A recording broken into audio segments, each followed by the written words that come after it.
Et bonsoir à tous. Salut les amis. Les amis, on se retrouve tout de suite, comme on vous l'avait promis, pour nos awards de Première Ligue. Vous avez certainement vu la vidéo de la Serie A qui est parue hier soir, à l'heure où vous nous regardez. Donc c'est parti pour la Première Ligue.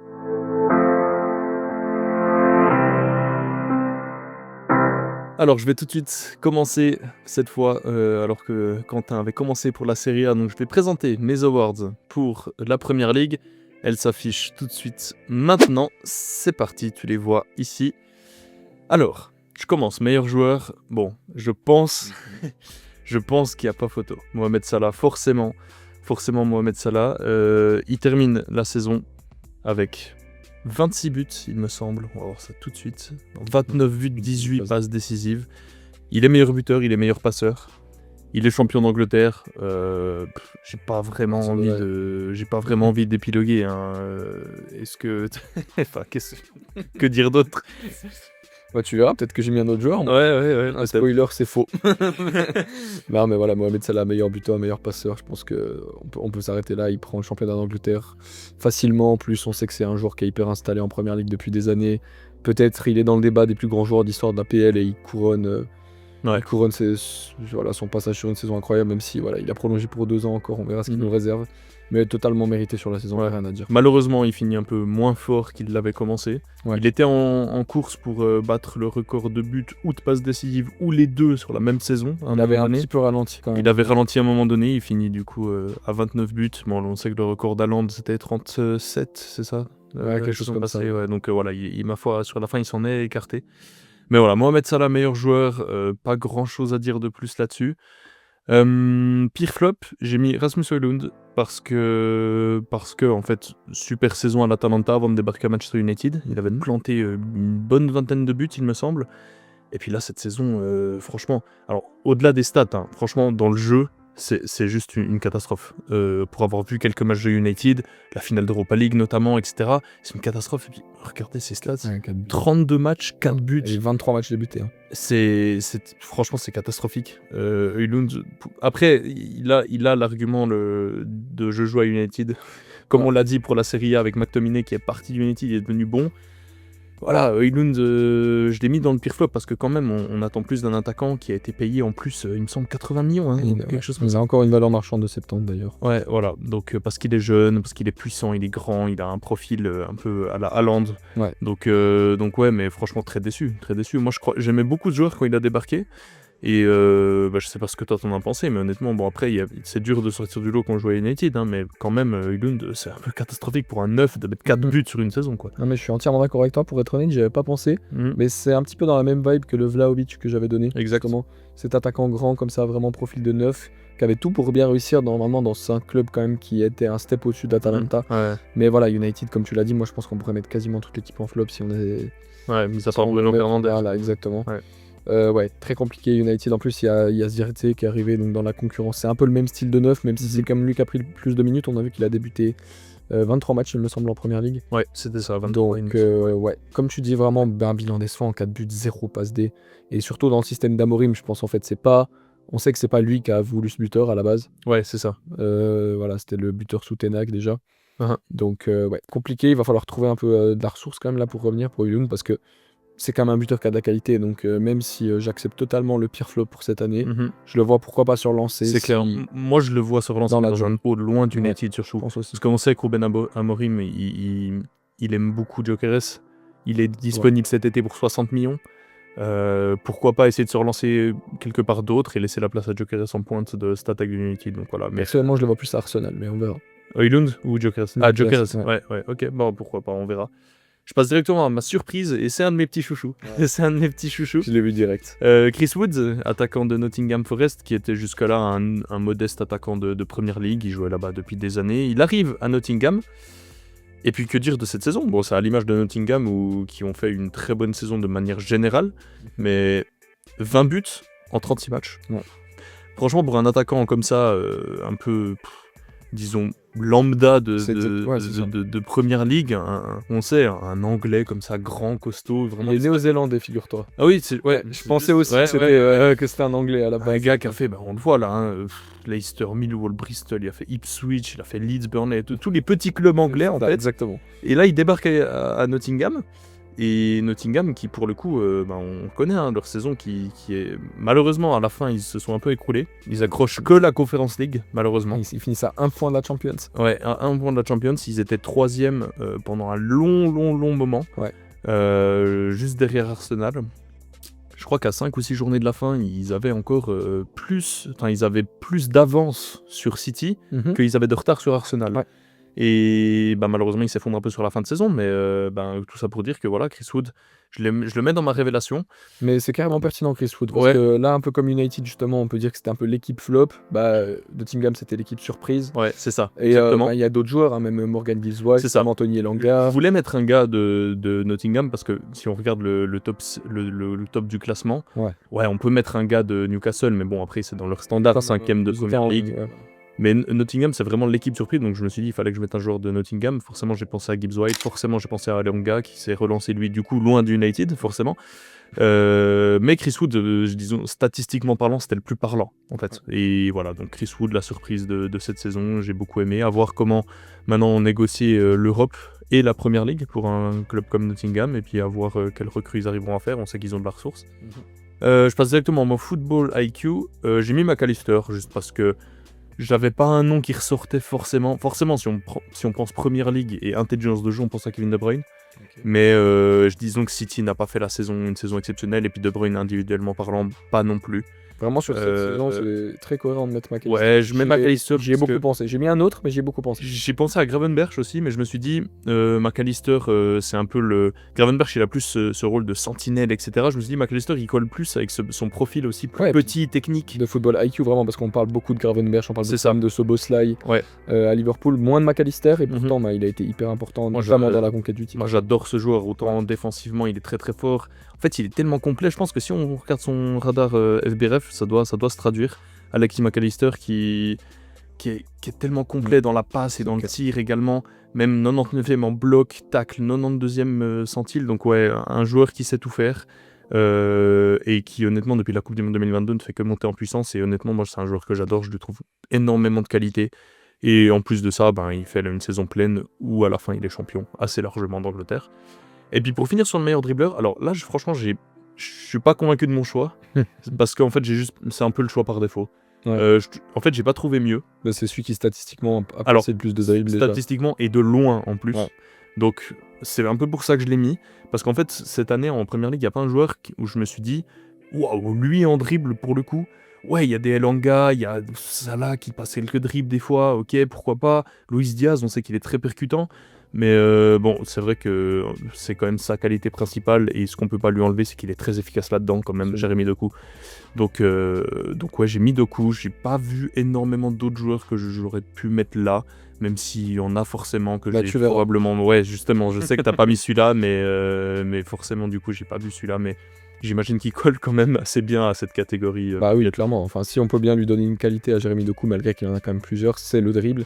Après, moi, c'est juste que dans ce City-là, je le trouve vraiment trop limité. En fait, son impact statistique, il a été vraiment très moindre cette année. Comparé à l'année où il arrive, il se fait une place assez rapidement.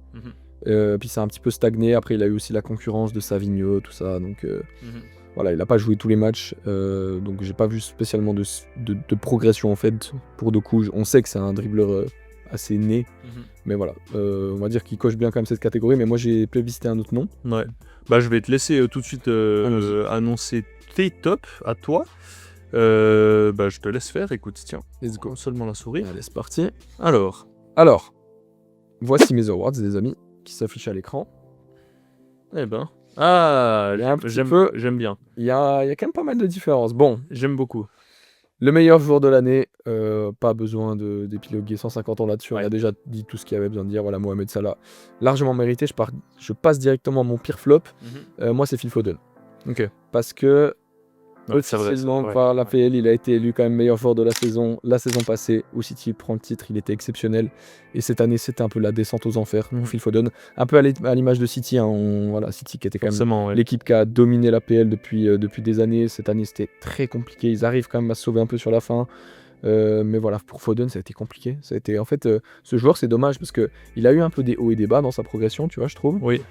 Et je me suis dit la saison dernière, peut-être qu'il arrive à maturité. En fait, il a que 24, Ouais, il 23 est ou là depuis 24. longtemps, c'est ça. C'est ça, j'ai l'impression qu'il est là depuis 10 ans déjà. Mais... Si on va voir ses stats, je pense que c'est loin d'être ce qu'on attend du rendement d'un attaquant comme Phil Foden.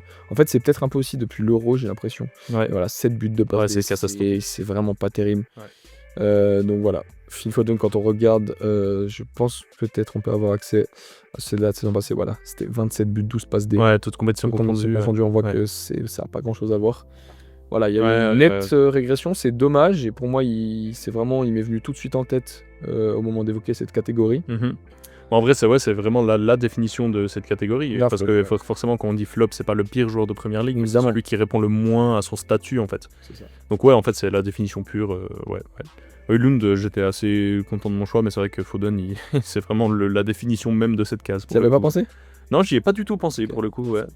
Ah, il m'est venu directement en tête, moi, alors pour le coup. Ouais, je sais pas, c'est j'ai vraiment dû avoir un blanc. Ouais, mais donc j'ai coché sur la case.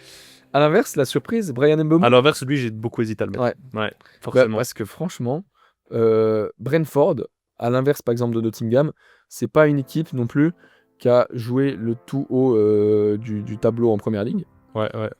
On peut aller voir qu'ils ont fini, je sais plus exactement, ils ont fini je crois. 12e, il me semble. Ouais, c'est ça, milieu de classement. 12e, il me semble, Brentford. Ouais, 10. Voilà, milieu de classement, tout pile. Voilà, ils ont pas, ça n'a pas été forcément comme Nottingham, même comme Bournemouth, enfin, où c'est qu'il y a eu beaucoup d'attaquants qui sont réveillés. Lui, Oui. alors il a eu sa compagnie avec Johan Wissa. Ouais. Très bon duo. Je les ai un peu regardés jouer et franchement, Mbeumo. J'ai vu ses stats au moment de préparer la vidéo, justement. J'ai vu ses stats. Alors, ses stats, voilà. Exceptionnel. Parlons-en déjà. 20 buts, 7 passes D en première ligue. Ouais, dans le plus grand des calmes. Et j'ai l'impression que personne n'en parle. Mais pas tout à fait personne parce que les amis, on l'a appris aujourd'hui, il va s'engager avec Manchester United. Ouais. À voir ce que ça va donner. Je suis pas confiant. Ouais, non. C'est comme Matheus Cunha. Ouais.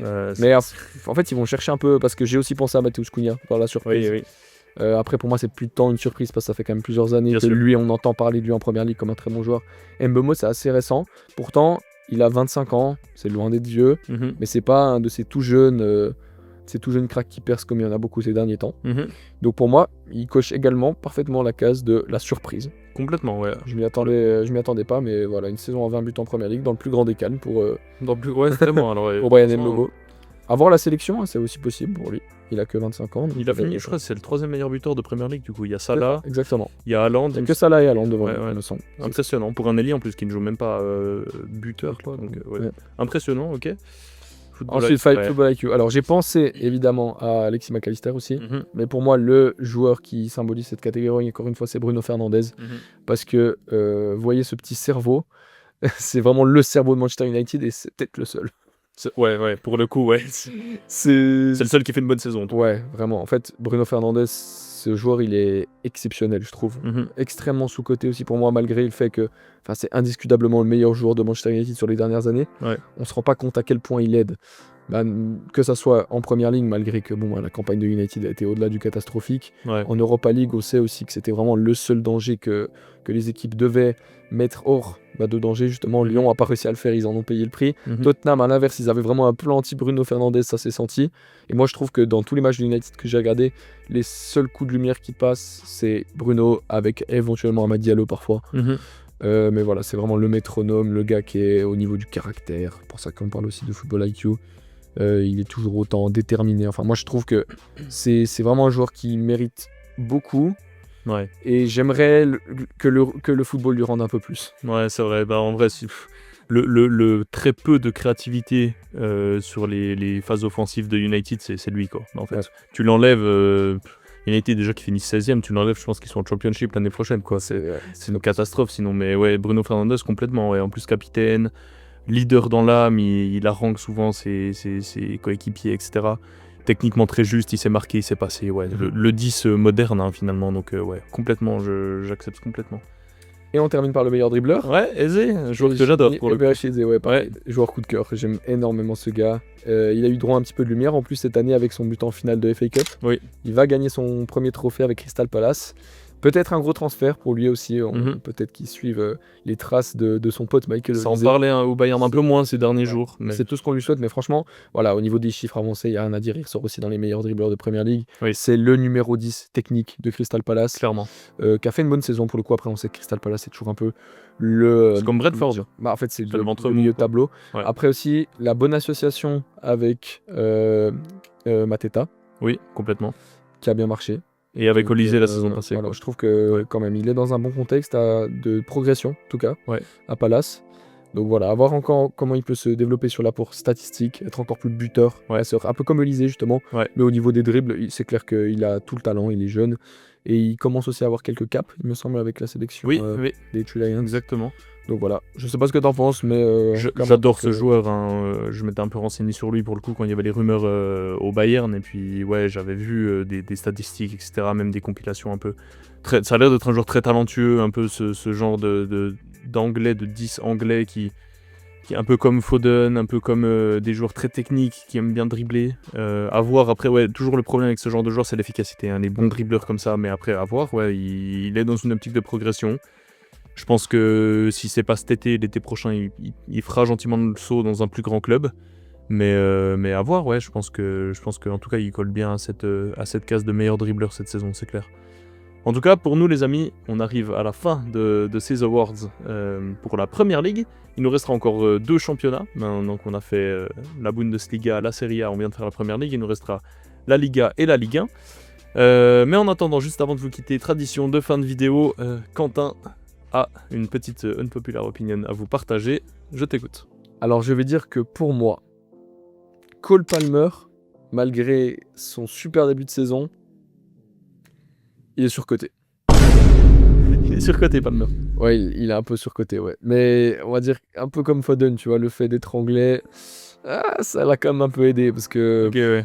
Enfin voilà, je veux dire, Musiala Wirtz, il les assassine. Voilà, je le dis gentiment. Alors Palmer surcoté, c'est ça l'unpopular de fin de vidéo de notre ami Quentin en rapport avec la Premier League. Si vous avez kiffé ces awards, n'hésitez pas à liker, à commenter et à nous dire si vous auriez mis des joueurs différents dans les catégories que l'on a choisi de traiter.